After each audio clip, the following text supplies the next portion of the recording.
મારું નામ સુરેશ છે। હું ભાવનગર શહેરમાં રહેતો એક છોકરો છું। આ કહાની એ દિવસોની છે કે જ્યારે મારી કોલેજ પૂરી થઈ ગઈ હતી। તો તે દિવસોમાં હું સાવ નવરો હતો। મારા ઘરમાં મારા મમ્મી પપ્પાની સિવાય કાકા કાકી પણ મારી સાથે જ રહેતા હતા। અમે લોકો સંયુક્ત કુટુંબમાં રહેતા હતા। એક દિવસની વાત છે કે મારા કાકીને મળવા માટે તેની એક બહેનપણી કવિતા આવી હતી। તો હું તેને જોતો જ રહી ગયો હતો। મેં તેને પહેલાં તો ક્યારેય જોઈ નહોતી, પણ અત્યાર સુધી તો હું મારા ભણવામાં વ્યસ્ત હતો, આથી મેં તેને ક્યારેય જોઈ નહોતી। પણ આ વખતે મારી કાકીની બહેનપણી ઘરે આવી તો હું તેને જોઈને ચોંકી ગયો હતો। તે જોવામાં એટલી સુંદર લાગતી હતી કે મારા રૂવાડા ઊભા થઈ ગયા હતા। પછી કાકીએ મને બોલાવ્યો અને તે મને કહેવા લાગ્યા કે તું કિરણ માટે પાણી લઈને આવ। આથી હું પાણીનો ગ્લાસ લેવા માટે જતો રહ્યો। મારા કાકી તેની બહેનપણી સાથે વાતો કરવા લાગ્યા। થોડી વાર પછી હું પાણીનો ગ્લાસ લઈને આવ્યો। મેં પાણીનો ગ્લાસ ટેબલ ઉપર મૂકી દીધો અને હું મારા કાકીની પાસે બેસી ગયો। હવે તે જ્યારે ગ્લાસ લેવા માટે નીચે નમી તો મારી પહેલાં નજર ત્યાં ગઈ। ત્યાંથી મારી નજર હટતી નહોતી। હવે મને સમજાતું નહોતું કે હું શું કરું। તે વસ્તુ તો બહુ સારી હતી, તેની મોટાઈ પણ બહુ હતી। મને તો એમ જ હતું કે સીધો ત્યાં જાઓ। પહેલાં તો કોઈ વસ્તુ કરવા માંગતો નહોતો, પણ મારા મનમાં આ બધા વિચારો બહુ આવતા હતા। મેં પહેલી વાર જ આવા બટકા જોયા હતા। હવે મારી જવાની પણ બહુ બહાર આવી ગઈ હતી, આથી હવે મારે ગમે તેમ કરી કામ શોધવું હતું। હવે હું પણ નાનો નહોતો। ગરમી હતી અને મને પણ હવે શેરડીનો રસ પીવાની તાલાવેલી જાગેલી હતી। થોડી વાર થઈ તો અચાનક કાકીની નજર મારા ઉપર પડી। તે મને ઘૂરીને કહેવા લાગ્યા, તું શા માટે અહીંયા બેઠો છે? મેં કીધું કે હું તો આ ગ્લાસ લેવા માટે બેઠો છું। તો કાકી મને કહે એ પહેલાં તો તેની બહેનપણી તેને કહેવા લાગી કે ભલે ને બેઠો, તમને શું વાંધો છે? તે કેવો સારો છે? પછી તે બંને પોતાની વાતો કરવા લાગ્યા। મને પણ થોડોક ડર લાગ્યો, આથી હું પણ ત્યાંથી ઊભો થઈને જતો રહ્યો। પછી બધા લોકો ચા પીવા લાગ્યા। કાકીએ મને બોલાવ્યો અને મને કીધું કે તું આ મારી બહેનપણી કવિતાને પોતાના ઘરે મૂકી આવ। તેની વાત સાંભળીને હું પણ હવે ખુશ થઈ ગયો હતો। મને પણ એમ થતું હતું કે હવે આજે આની સાથે વાત કરવાનો બહુ સારો મોકો મળી જશે, અને જો હવે વધારે કંઈ થશે તો હું પાછો તો નહીં જ પડું। આથી મેં મારી ગાડી કાઢી અને હું મારી કાકીની બહેનપણી કિરણને ઘરે છોડવા માટે જતો રહ્યો। થોડી વારમાં અમે લોકો રોડ પર નીકળી ગયા। તે મારા કાકીની બહેનપણી મને ચોંટીને પાછો બેસી ગઈ હતી। રસ્તામાં બહુ ખાડા આવતા હતા, એટલે હું પણ બ્રેક મારતો હતો, તો તે પણ પાછો ધક્કો મને મારતી હતી। મારાથી હવે રહેવાય તેમ નહોતું। થોડી વાર થઈ તો તેનું ઘર આવી ગયું। હું તેને ઘરે ઉતારીને પાછો આવતો હતો। ત્યારે હું તેને ઘરે ઉતારી રહ્યો હતો તો મારી નજર તેને મોવી શકતી નહોતી। મને તેની સામે બહુ શરમ આવતી હતી, કારણ કે તેણે પાછળથી મને ઘણા બધા ધક્કા માર્યા હતા। મને એમ થતું હતું કે હવે મારું અહીંયા રહેવું સારું નહીં લાગે। આથી હું સીધો મારા ઘરે આવી ગયો। તો મારા કાકી મને જોઈને કહેવા લાગ્યા કે રસ્તામાં કંઈ વાંધો તો નથી આવ્યો ને? મેં કીધું કે ના, વાંધો તો નથી આવ્યો। મેં તેને સમયસર તેના ઘરે પહોંચાડી દીધા છે। મારી નજર તો હજી કાકીની વચ્ચે જ હતી। તેણે પણ મારો સામાન જોઈ લીધો હતો। મેં તેને મારા શર્ટથી છુપાવી દીધો હતો। મને એમ થતું હતું કે તે હવે બહાર આવી જશે। મારાથી રહેવાતું નહોતું। હું સીધો રૂમમાં જતો રહ્યો। થોડી વાર પછી મેં બહાર જોયું તો કાકી પણ પોતાના ઓરડામાં જતા રહ્યા હતા। મારા કાકાને એક પોતાની દુકાન હતી, આથી તે હજી દુકાનેથી આવ્યા નહોતા। મારા કાકી મારા માટે જમવાનું બનાવવા લાગ્યા। હું પણ હોલમાં બેસીને જમવાની રાહ જોવા લાગ્યો। એટલામાં મારા કાકી જમવાનું લઈને આવ્યા। હું અને કાકી બંને સાથે જમ્યા। મારા કાકી મને કહેવા લાગ્યા કે આજે તારે કાકાને આવવામાં મોડું થશે, તો તું આજે તેને ટિફિન દઈ આવ। મેં તેમને કહ્યું કે હું ટિફિન દેવા જઈશ તો તે સાંજે પણ વહેલા નહીં આવે। તમારે તેની બહુ રાહ જોવી પડશે। તમને રાતે ઊંઘ કઈ રીતે આવશે? મારું આવું બોલવાથી તે પણ શરમાઈ ગયા। થોડી વાર અમે બંને એમ જ ચૂપ રહ્યા. પછી તે હસીને મને કહેવા લાગ્યા કે તું હવે મને જણાવ કે તારે કોઈ ફ્રેન્ડ છે કે પછી એમ જ હાથથી કામ કરી રહ્યો છો? મેં કીધું કે ના, અત્યાર સુધી તો કોઈ છે નહીં.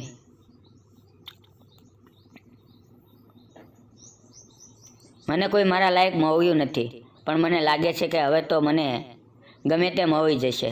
હવે તો હું જુવાન કેવો લાગુ છું, એટલે મને કોઈક તો હવે મળી જશે. તો તે મને કહેવા લાગ્યા કે એ કઈ રીતે મળશે? તો મેં એને કીધું કે હું ગમે તેમ કરીને ગોતી લઈશ. મારી વાત સાંભળીને તે હસવા લાગ્યા. તે મને કહેવા લાગ્યા, એ તો બહુ સારી વાત છે. આજથી તું મને ઘૂરી ઘૂરીને જોઈ રહ્યો છો. તેના મોઢામાંથી આવી વાત સાંભળીને હું પણ હવે શરમાઈ ગયો હતો. આથી વસ્તુનું ધ્યાન રાખતા મેં કીધું કે તમે મને માફ કરી દેજો. મારાથી કંટ્રોલ ના રહ્યો, એટલે આવી બધી વસ્તુ થઈ ગઈ હતી. તો કાકી મને કહેવા લાગ્યા કે ના, કાંઈ વાંધો નહીં, આવું તો થતું જ રહેશે. અત્યારે તું બહુ મોટો થઈ ગયો છો, એટલે આવા બધા નાટક તારા બહાર તો આવતા જ રહેશે. હવે તું પણ કાંઈ નાનો નથી. હવે આ ઉંમર તો બધી મસ્તી કરવાનું મન થતું રહે છે. મેં કીધું તો મારે શું કાંઈ કરવાનું નહીં? તો મને કહેવા લાગી કે તું બસ કર, હવે આટલા બધા સવાલ મને નહીં પૂછતો. મેં કીધું કે તો હું મારા મનની વાત કોને કહેવા જાઉં? મને તમે જ કહી દો. તો કાકી મને કહેવા લાગ્યા કે હા, મન તો બધાને જ થાય છે. જો આ તારા કાકા પણ પોતાની દુકાનમાં બહુ બિઝી રહે છે. તે ઘરે જ્યારે આવે છે ત્યારે થાકીને તરત જ સૂઈ જાય છે. આથી હવે હું પણ તેનાથી કંટાળી ગઈ છું. તે દરરોજ થાકી ગયેલા જ હોય છે, આથી જલ્દી ઢગલો થઈ જાય છે. હવે હું પણ તેને વધારે કંઈ કહી શકતી નથી. તેણે મારા હાથ ઉપર હાથ રાખીને કીધું કે તું ટેન્શન ન લે, તને પણ તારી ફ્રેન્ડ તો મળી જશે. તેની વાત સાંભળીને હું કંઈ બોલી શક્યો નહીં. પણ મેં નીચું જોયું તો મારો વાયર પણ હવે આખો હલી ગયો હતો. મને એમ જ હતું કે હું સીધો તેની વાડીમાં જ જવા દઉં, પણ હવે હું અચાનક તો આવું કંઈ કરી શકતો નહોતો. મને થોડોક ડર લાગતો હતો. જો હું મારી વાત કરું તો તેમને ખોટું લાગી જાય તેમ હતું. થોડી વાર પછી તે ચકલીને જોવા લાગ્યો. મને એમ હતું કે તે પણ હવે મારી ઉપર ધ્યાન કરવા લાગ્યા છે, પણ મને કહી શકતા નહોતા. તે પણ થોડોક ડર લાગી રહ્યો હતો. મારી નજર પર હવે તેની ફ્રીજમાં રાખેલી મોસંબી ઉપર જતી હતી. મને એમ હતું કે હવે હું તેને સીધો જ બોલી દઉં કે મારે આ મોસંબી ખાવી છે, અને તમે જે વસ્તુ વિચારી રહ્યા છો એ જ વસ્તુ હું વિચારી રહ્યો છું. થોડીક વાર થયું તો હું તેની પાસે જવાની કોશિશ કરતો હતો. હું આવી જ રીતે કાકી સાથે વાત કરતો રહ્યો. થોડી વાર થઈ તો હવે તેની નજર મારા આખા પટ ઉપર હતી. હું વિચારતો કે આ સમય અહીંયા જ થંભી જાય અને આમ જ ચાલ્યા રાખે. થોડી વાર થઈ તો મેં તેને નીચેથી પગ માર્યો. જેવું તેણે મારી સામે જોઈ એટલે પહેલાં તો મને ખૂબ ડર લાગ્યો. તે મને સીધા ખીજવવા લાગ્યા. તે મને કહેવા લાગ્યા કે તું શું કરવા માંગા છો? મેં કીધું કે ના, એ તો મારો એમ જ પગ તમને અડી ગયો. પણ પછી તે નીચે મોઢું રાખીને ખાવા લાગ્યા. મેં તેને કીધું કે તમને ખોટું ના લગાડતા. તો પછી તે મને જે વાત કીધી તે સાંભળીને મારા હોશ ઉડી ગયા. મને કહેવા લાગ્યા કે તું જે વસ્તુ વિચારી રહ્યો છો એ મને બધી ખબર છે, પણ તને આટલી બધી જલ્દી શું છે? તું 2 દિવસ રાહ જો, એટલે બધું જ તને મળી જશે. મેં કીધું કે સારું. અમે બંને જમવાનું પૂરું કર્યું અને હું મારા ઓરડામાં જઈને મારા ફોનમાં ગેમ રમવા લાગ્યો. મને પણ હવે રાહ જોવાતી નહોતી. મને તેમણે 2 દિવસનો સમય આપ્યો હતો. મને એમ હતું કે તે 2 દિવસ પછી મારી સાથે શું કરવાના હતા. મને તો હવે ન આવવાના વિચાર આવી રહ્યા હતા. હું તો તેની સાથે બધી વસ્તુઓ વિચારી રહ્યો હતો, પણ હવે ગમે તેમ કરીને મારે 2 દિવસ રાહ જોવી પડી. મેં તેની યાદમાં તો શું શું ન કર્યું, વાત જવા દો. હવે હું તેને વિચારમાં એમ જ સૂઈ ગયો. જેવી સવાર પડી તો હું નાહ ધોઈને નાસ્તો કરવા બેસી ગયો. ત્યારે પણ તે મારી સામું જોઈને બહુ સારી રીતે હસી રહ્યા હતા. થોડી વાર પછી મને કહેવા લાગ્યા કે હવે તારે આજે પણ તારા કાકાને ટિફિન આપવા જવું પડશે, કારણ કે તેને દુકાનમાં બહુ કામ આવી ગયું છે. મેં તેને કીધું કે સારું, જ્યારે ટિફિન બની જાય ત્યારે મને કહેજો, હું તેને આપી આવીશ. બપોરે હું કાકાને ટિફિન દઈને પાછો ઘરે આવી ગયો.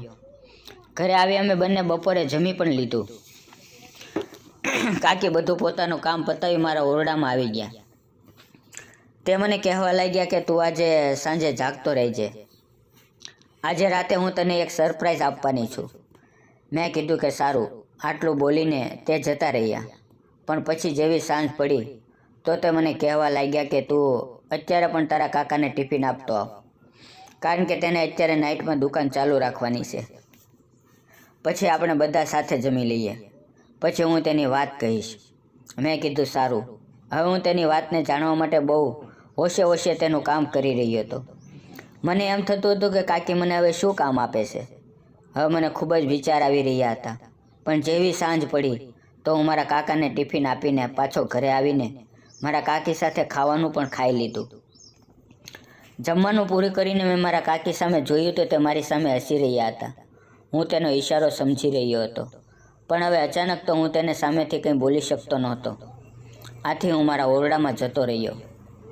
હવે એ દિવસ આવી ગયો કે તે મને સરપ્રાઈઝ આપવાના હતા. હવે તે કઈ વસ્તુ હતી એ મને પણ તેનો ઈશારો સમજાવી રહ્યો હતો, કારણ કે મને એમ હતું કે મારા કાકી મારી પાસે આજે ખેતર ખેડાવી લેશે, કારણ કે મારા કાકા ખેતર ખેડી શકતા નથી. તે જલ્દી થાકી જાય છે. હું મારા ઓરડામાં મારા ફોનમાં ગેમ રમી રહ્યો હતો. મેં મારો દરવાજો થોડો ખુલ્લો રાખ્યો. થોડી વાર પછી કાકી મારા દરવાજા પાસે આવ્યા. થોડો દરવાજો ખોલીને ત્યાં અંદર આવી ગયા. મેં તેને તરત કીધું કે તમે અચાનક કેમ અંદર આવી ગયા? તો તે મને કહેવા લાગ્યા કે તું મને કહેતો હતો ને કે તારે કોઈ ફ્રેન્ડ નથી, તો તું મને જણાવ કે તારે કોને ફ્રેન્ડ બનાવી છે. તું મને તેનો ફોટો બતાવ. તો હવે મારાથી પણ રહેવાયું નહીં. તો મેં કીધું કે તમે આ સરપ્રાઈઝ આપવાના છો? તો તેણે હા પાડી. મેં મારા રૂમમાં કાચ હતો. મેં કાકીને કીધું કે તે કાચમાં જુઓ, ત્યાં મારી ફ્રેન્ડ દેખાશે.